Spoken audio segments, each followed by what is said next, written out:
Another miracle is all of his incredible statements about the end of time. Incredible, I say incredible, but they're credible for us. We believe them. They might be incredible for other people, because incredible means unbelievable, but we believe them. But I'm using it hyperbolically. So anyway, the Prophet ﷺ told us, who told the Prophet that the buildings in Mecca would reach the tips of the mountains? Like, who could have imagined that in the 7th century, to have skyscrapers that reached the tips of the mountains? Who told the Prophet ﷺ that the mountains of Mecca would have tunnels? إِذَا بُعِجَتْ كَضَائِمُ مَكَّةَ. I mean, it's in a hadith. When the mountains of Mecca, when the base is drilled open, bu'ijat means to like pierce, right? So who told the Prophet ﷺ that? Who told the Prophet ﷺ that women would wear spandex towards the latter days? Because they didn't understand that hadith, kasiyatun ariyat, dressed and undressed at the same time. We understand that, unfortunately, right? I mean, we understand that. But who would have understood that in the 7th century Arabia? Read the tafsir, they didn't understand it. They're like, how could you be dressed and naked at the same time? So they said things like, kasiyat fi dunya, ariyat fil akhirah. Everybody's ariyat fil akhirah on the Day of Judgment. We now know what that means. The Prophet ﷺ said that people would walk in marketplaces, badiyatul afkhad, with their thighs bare.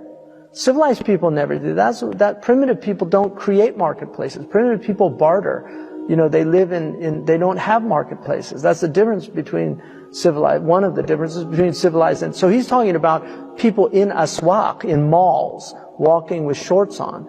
Who told the Prophet ﷺ? I mean, there's so many things that he said. Who told him that destitute Bedouin would be vying with one another to build tall buildings in the Arabian desert?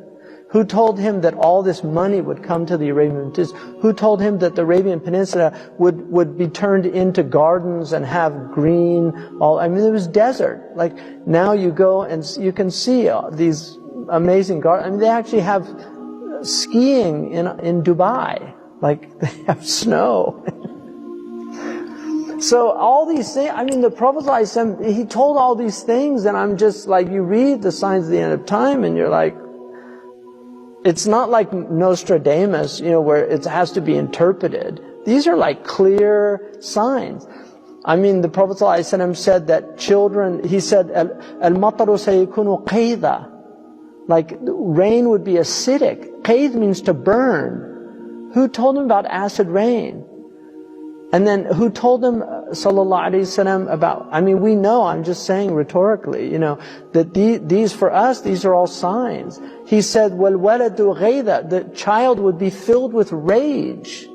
Children would be filled with rage.